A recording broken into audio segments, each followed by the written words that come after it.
जय हिंद साथियों, इंकलाब जिंदाबाद। मैं गरीब जनता मजदूर यूनियन राष्ट्रीय प्रवक्ता अजय मिश्रा, साथ में हमारे राष्ट्रीय अध्यक्ष विजय शाह जी हैं।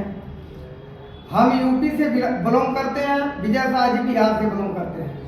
आज एक बहुत ही बढ़िया मुद्दा लेकर के हम लोग आए हैं ग्राम प्रधान का। यूपी और बिहार के जो ग्राम प्रधान हैं, इनकी तनख्वाह 5,000, 6,000, ज़्यादा से ज़्यादा 7,000 रुपये है।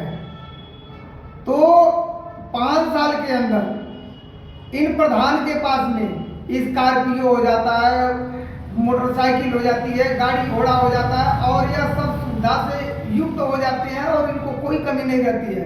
और हम मजदूर जो यूपी बिहार से आते हैं मजदूरी करने अन्य राज्यों में 15,000, 16,000, 17,000, 20,000, 25,000 रुपये महीना हम लोग कमाते हैं। और फिर भी हम लोग न यहाँ प्रदेश में कुछ कर पाते हैं, न वहाँ कर पाते हैं, अपने बाल बच्चों को पालने में रह जाते हैं।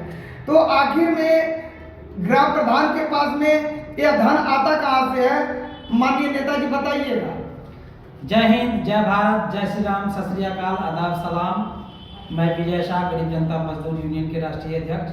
साथियों, यही तो मैं जनता से पूछना चाहता हूँ कि जो जनता एक मामूली गांव के प्रधान बनाते हैं, उस प्रधान को खुद भी वोट देता है और जनता से भी वोट लेता है, और जनता से वोट लेता है और वो जनता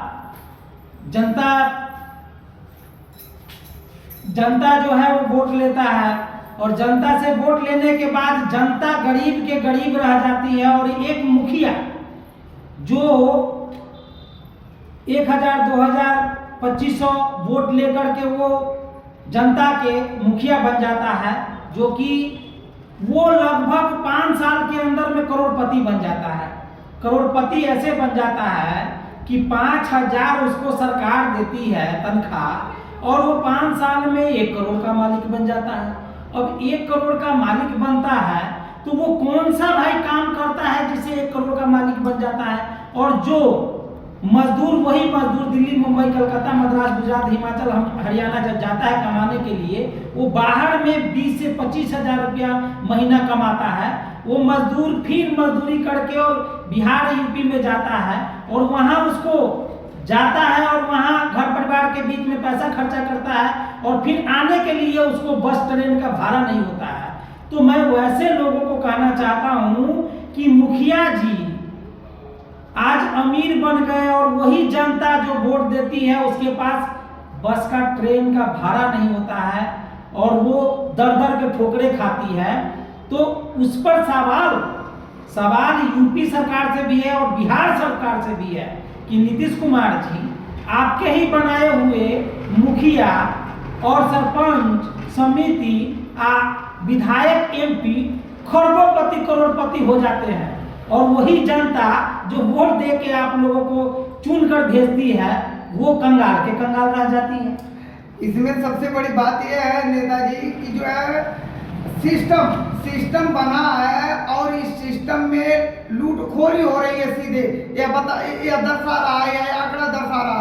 और इस लूटखोरी को हमारे माननीय मुख्यमंत्री आदित्यनाथ जी, माननीय मुख्यमंत्री नीतीश कुमार जी, यह लोग जो है इस लूटखोरी के ऊपर कोई बात नहीं करते हैं कि जनता के पैसा को लूट करके यह मुखिया, ग्राम प्रधान वगैरह जो है करोड़पति बनते हैं। अब जैसे कि एक आंकड़ा हम आपको बताएं कि 5,000 रुपये अगर सैलरी है तो 12 × 60,000 रुपया होता है साल का।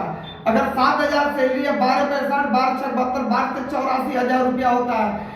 तो 7,000 अगर सैलरी होती है तो 84,000 रुपया होता है साल का।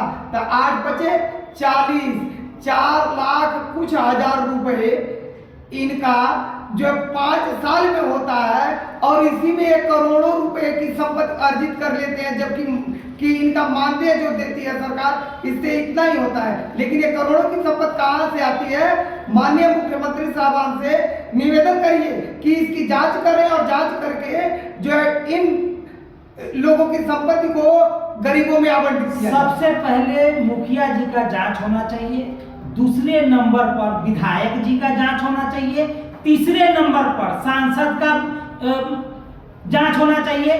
चौथे नंबर पर आपके ही बनाए हुए मंत्री पर जांच होना चाहिए। तो इन लोगों के पास करोड़ों करोड़ों रुपए, और जो जनता अंगूठा दे करके और रात दिन मेहनत करके उसको जिंदाबाद जिंदाबाद करती है, वो कंगाल के कंगाल रहती है। तो ऐसी सरकार नहीं चाहिए हमें। और जनता जनार्दन को भी जागना होगा, मजदूर साथियों को भी इस पर सोचना होगा। और हम लोग तो सोच ही रहे हैं, गरीब जनता मजदूर यूनियन ये तो सोच ही रही है, पूरे भारत में कैंपेन कर रही है, यूपी बिहार वाले जाग जाओ, और नहीं तो फिर अभी तो खुद दिल्ली मुंबई कलकत्ता मद्रास गुजरात आए हो, पंजाब कमाने आए हो, अब आपके बच्चे आ रहे हैं, अब बच्चे को प्लान करने से रोकना होगा। जय हिंद।